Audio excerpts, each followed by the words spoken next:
Okay, so I'm going to explain to my 17-year-old brother, who has an iffy understanding of statistics at best.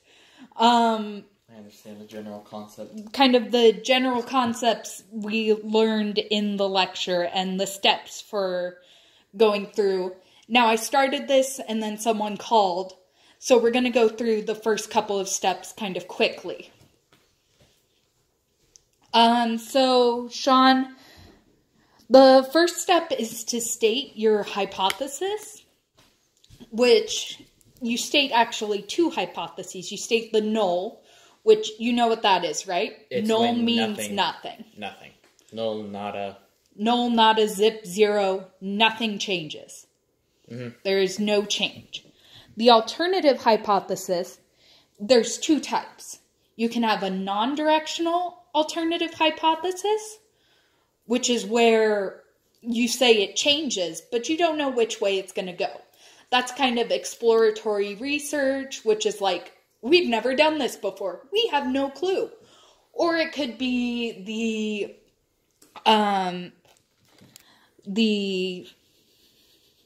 sorry, thinking of the word here. Or it could be competing hypotheses. So, not hypotheses. Yes, hypotheses.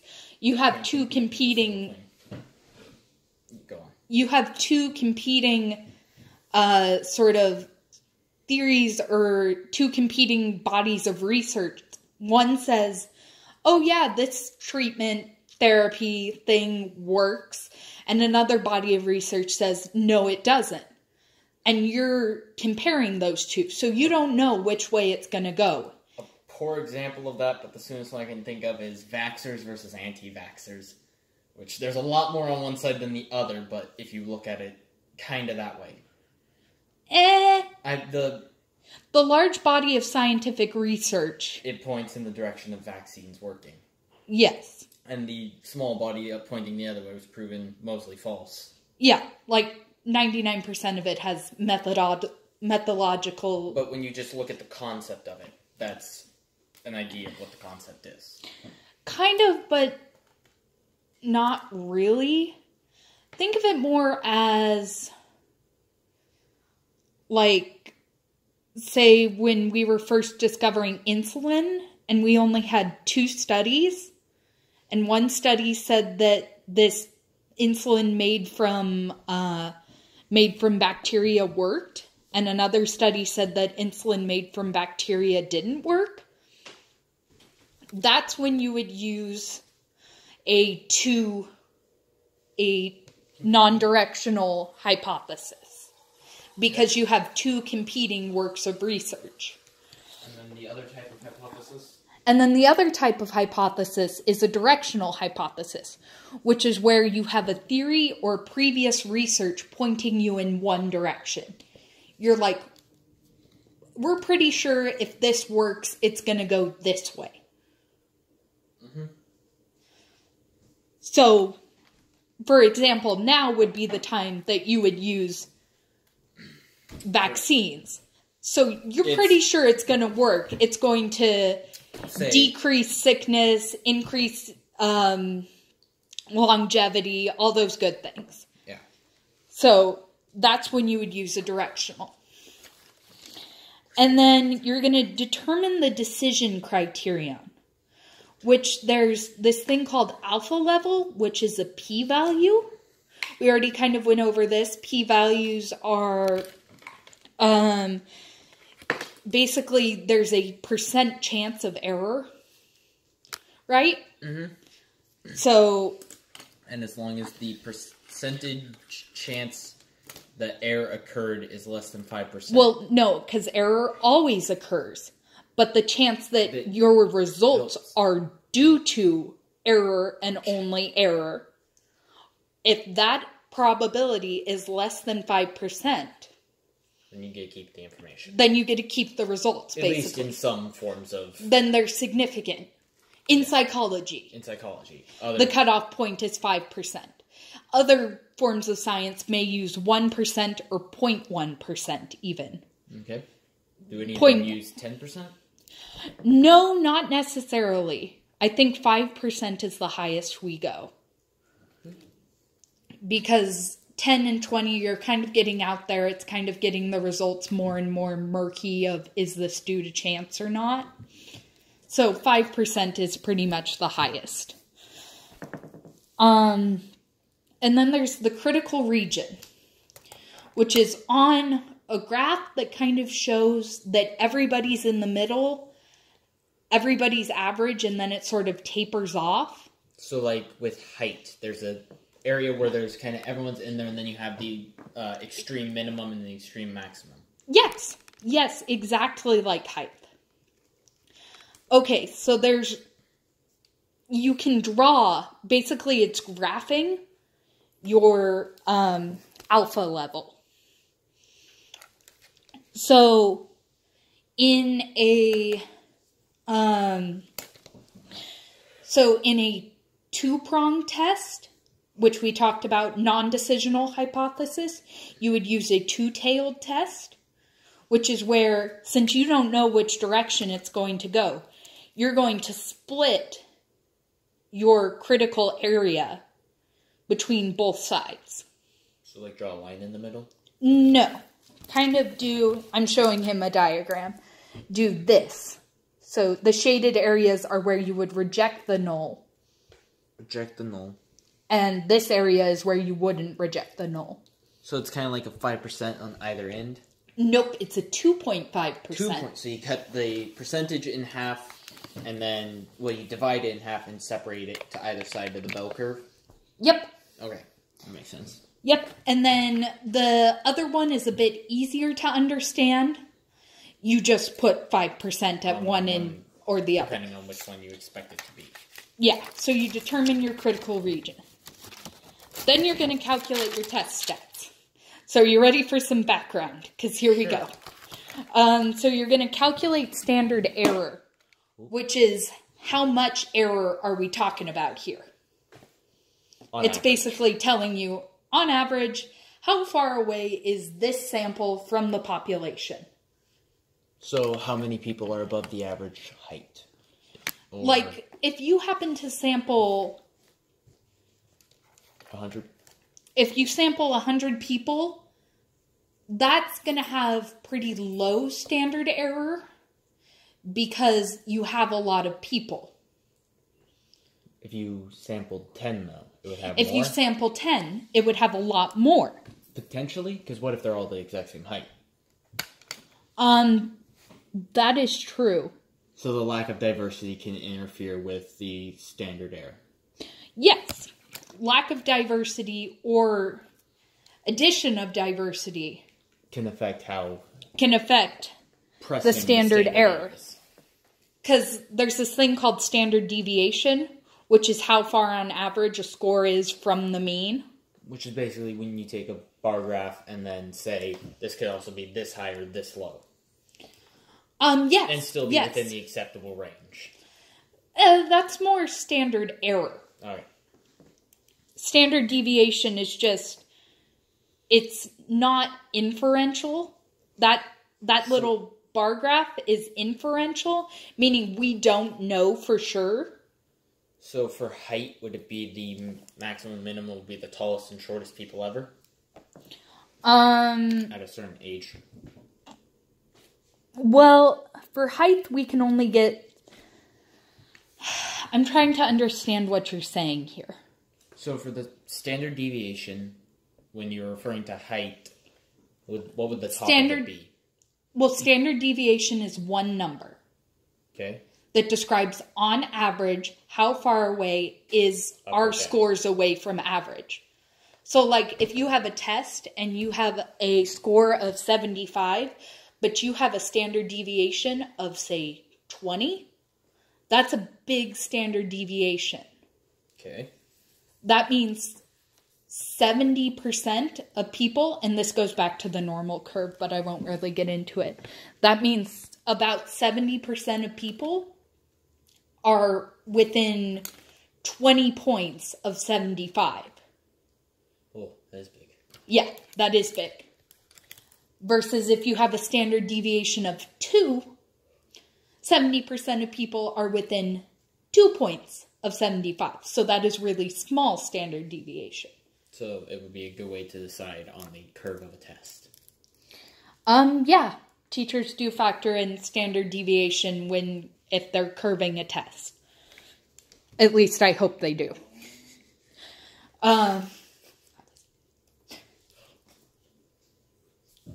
Sorry. But you use standard deviation, and then you take it and you divide it by the square root of the sample size to get your standard error. And standard error is, on average, how far away is this sample likely to be from is this sample mean likely to be from the population sample mean? So it's kind of like, hey, this is 0.33 standard error. Okay. Depending on your sample size and your standard deviation, like depending on your sample size mostly, that can either be a very good standard error or a very bad standard error. So again, coming to the 10 versus 100. Yeah.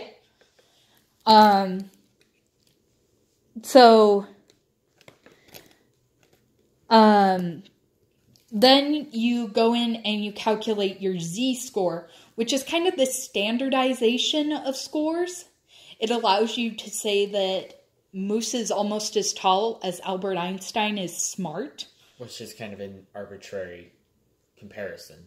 It's an arbitrary comparison, but z-scores allow you to make that comparison. That's interesting.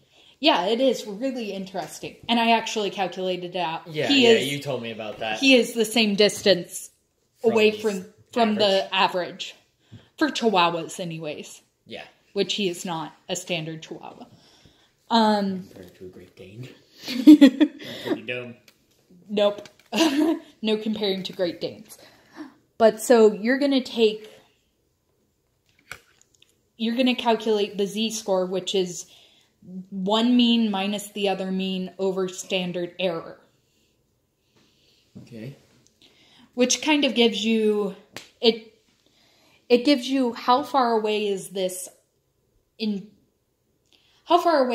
from the mean, really? It allows you to conceptualize it easier. Okay. So, and then you're going to obtain the probability, which the probability is simple. You just look up your z-score on this weird-ass table. Pardon my French. I'm so sorry. I think I've used one of these before. You think you've used one of those before? You probably have in AP Bio. Maybe.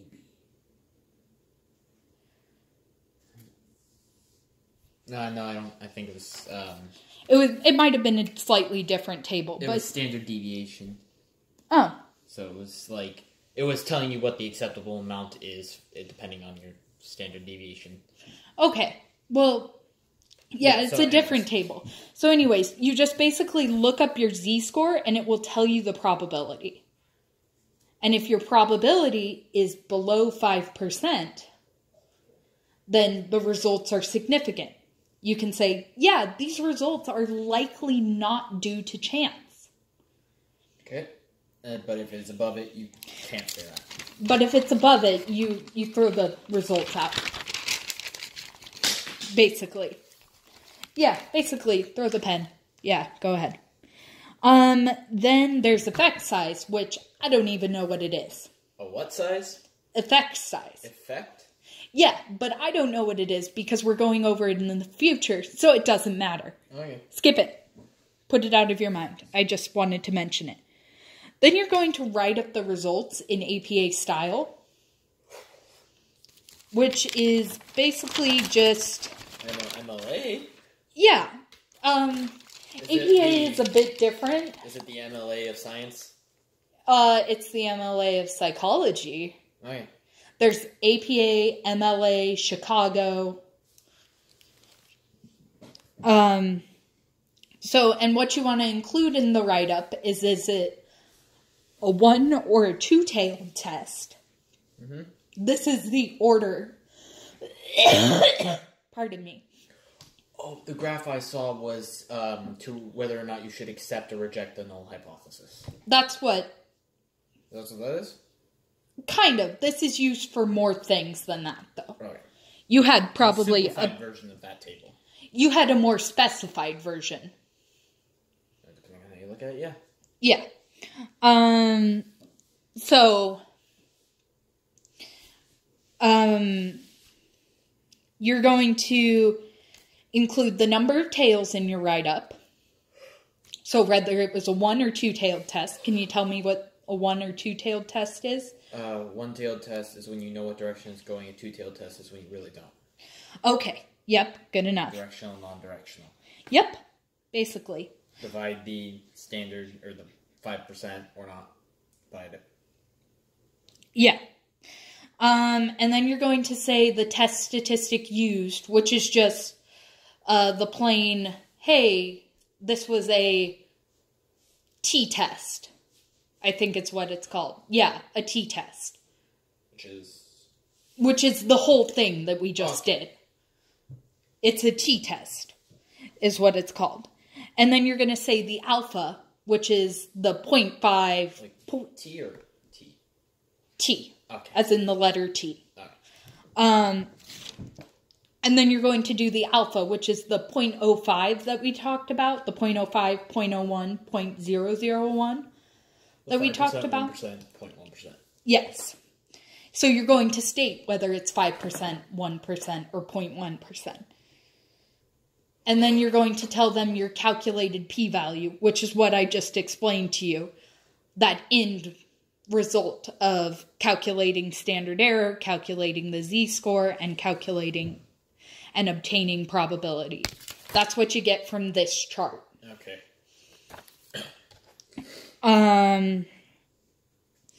And then you're going to state your mean, your standard deviation, and your N, which is your sample size, not population size, sample size. Could be population size. You rarely ever get population data for a variety of reasons.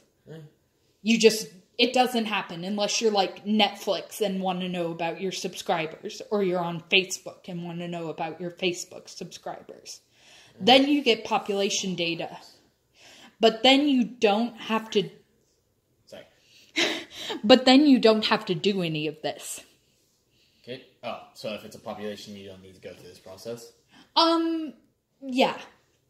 You go through a different process. But because... So that's a tale for another day. Yes. And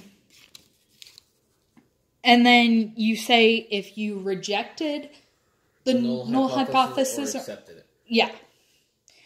And then you say, is the difference due to chance or not? Right. And then you you assess error, which is, again, future stuff that I'll probably explain to you some other day. Okay. And then you interpret the data, which is like, so say your p-value, you were testing if insulin works, if this bacterial created insulin works or not. Obviously it does, because it's on you right now. It's bacteria created. But... Smells like bacteria. Okay, Sean. But so, say you have a p-value, your calculated p-value is 0.45. Okay.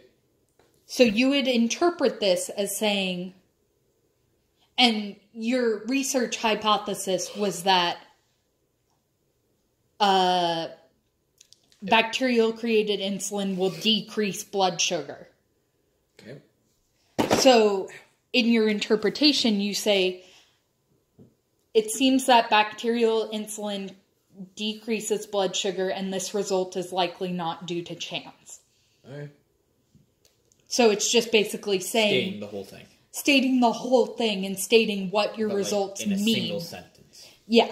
Stating what your results mean in a single sentence. Okay, and that's it. Thank you for listening.